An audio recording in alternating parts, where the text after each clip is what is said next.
Hello. I have done my ethics talk about the television. I have to give my beautifully written cue cards in tomorrow at college. It took me 7 hours to condense all the material down into my 10-minute talk.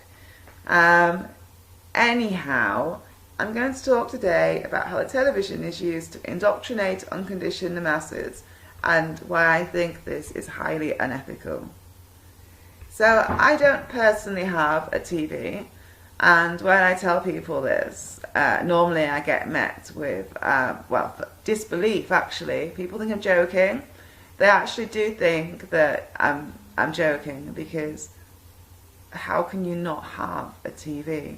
I mean, seriously, who doesn't have a TV? Oh, you poor thing.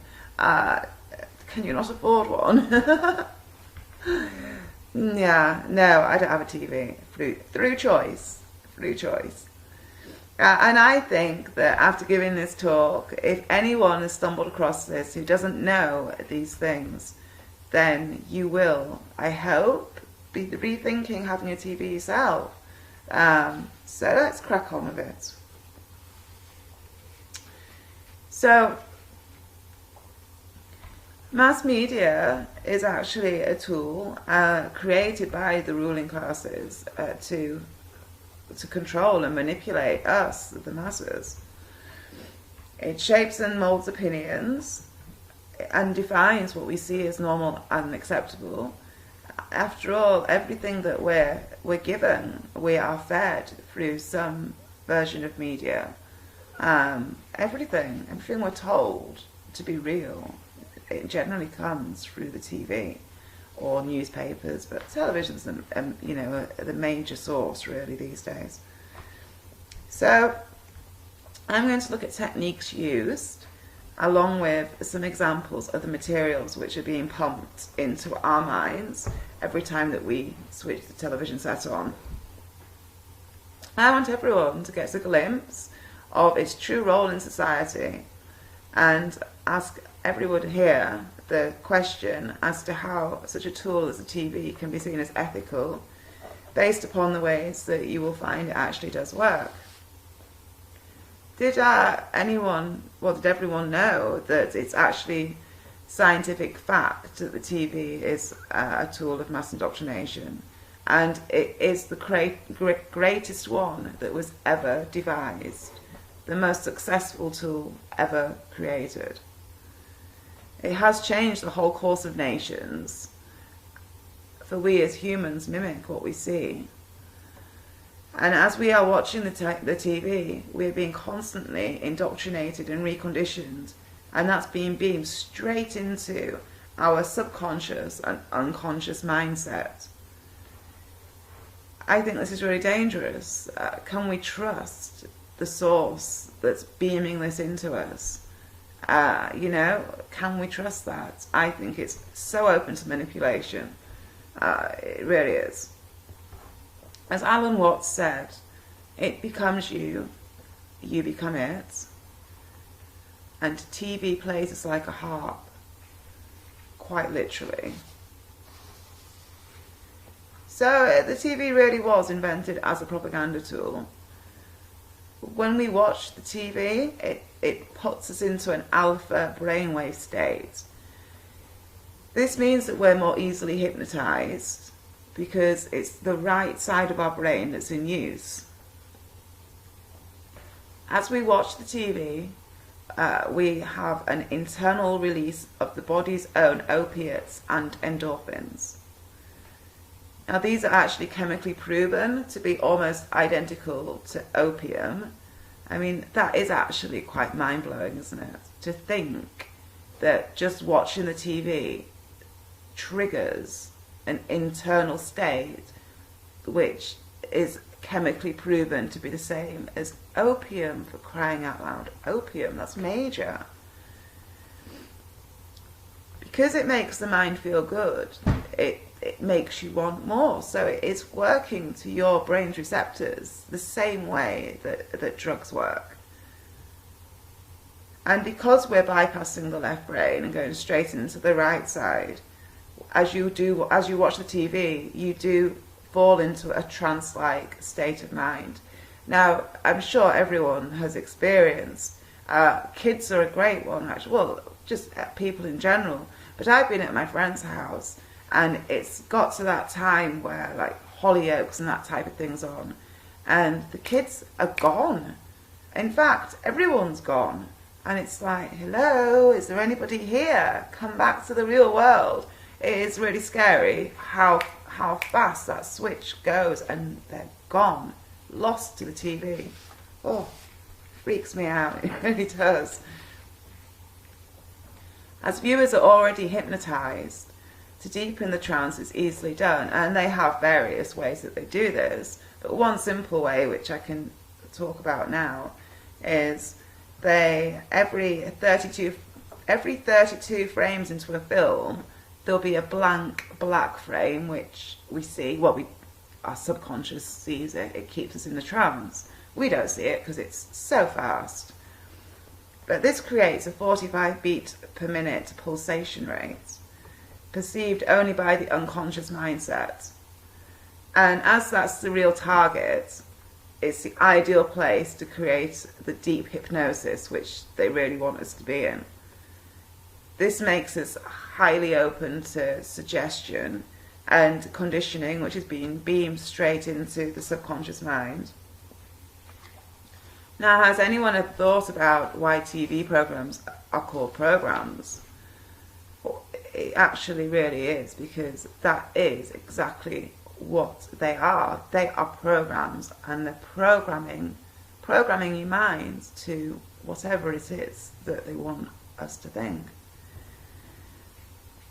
The flicker rate's also relevant because this triggers and induces the alpha brainwave state, which lulls the brain into the hypnotized state, open suggestion without us even being aware. That's another scary factor, the fact that we're not even aware of what's going on.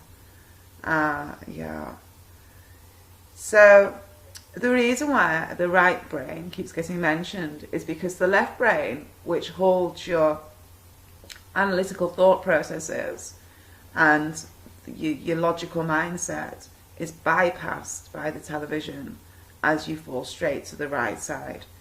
And as it's being embedded into the subconscious and emotional states held in the right side, it's dangerous, basically. Obviously, all things are open to good and bad, and I suppose that there could be good reasons to bypass the left brain and go straight into the right. There could be good reasons to hypnotize the nation by, but personally, I think that if something needs to be being beamed into your subconscious, it can't be that positive, because if something was good, it wouldn't need to be hidden, surely. You know, why? It would be transparent if it was good, you would think. Because if it was something good, they'd want everybody to know how good it is, for the right reasons. Now, the semi-conscious state induced by the TV is proven to contribute to states of memory loss, speech and perception problems, and it can trigger early onset of Alzheimer's. I mean, seriously, that's pretty scary. To contrast, if you read, this increases your cognition, building your neuron pathways. Because you're thinking critically and enhancing the vision of the mind using your left side, this is good for you. You know, it's improving your mind's power, not numbing it. Should we just get my cat in there? I've got all my college stuff just next to me. I think it's interesting how people are conditioned actually to not go home and pick up a book, but instead to go home and switch the TV set on. Now, because of the opiate effect, people who regularly watch high levels of TV and stop, they do tend to go through a withdrawal. symptoms of which will include anxiety, frustration and depression, to name but 3. And many people who have gone through this expressed feeling like they had lost a best friend. You know, that's really sad. Like, seriously, it's sad. So, on asking scientists if TV is addictive, they all answer with a resounding yes. Scientific fact. And I have more. People on average watch 4 hours a day of the TV. 49% of whom do so despite knowing how bad it is for them. Now the fact they continue to do so is actually the signs of addicts in denial. An addict will know they're doing harm to themselves, but continue regardless, perhaps unable to stop. And I would imagine it's the same with the TV. A lot of people are so ingrained in that way of life. I mean, let's face it, a lot of families, this is what they do together. You know, the television, it's what they do. And most people these days have got a television in every room of their house. Like when I was growing up, I used to watch probably a couple of hours on an evening with my mum. And we had this like tiny little TV in the living room. We didn't even have a colour TV until, oh God, I was quite old. We had a black and white TV for a long time. And then, yeah, we did get a colour TV. But it wasn't like, you know, it wasn't the centrepiece, because actually I spent more time outside playing in the fields and stuff than being sat around a TV. But yeah, we did used to watch a couple of hours in the evening, you know, I'm not going to lie. We did. Getting back to this. Modern science says that all opioids are addictive, even the body's naturally produced ones. And therefore, they say that in reality, a TV is a high-tech drug delivery system. Yeah, it's quite shocking, isn't it, when you put it like that?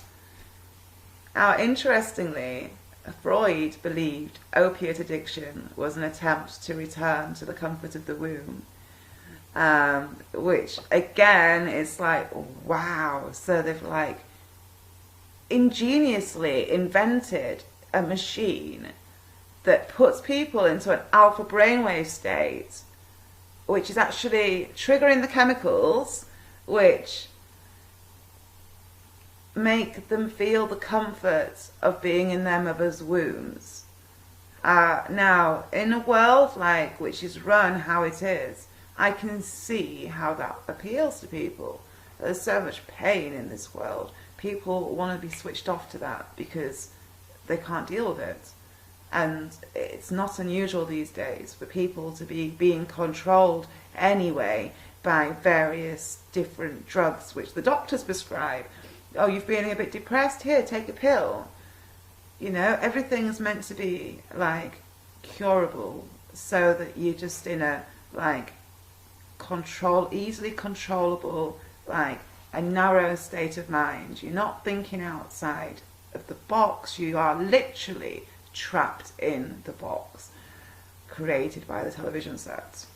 Oh. So, TV truly is a double-edged sword. It not only produces and releases endorphins with the opiate effect, but it also concentrates on neurological activities into lower brainwave regions where we are motivated solely by pursuit of pleasure. Scientists say TV produces highly functional, mobile biosurvival robots. That's us they're talking about. We are the robots that they're talking about there. I mean, it's all very scary stuff. So I've printed off some examples of some subliminal images which have been caught in screenshots. And what I'm going to do for the purposes of this is I will upload them at the end and you can take a look.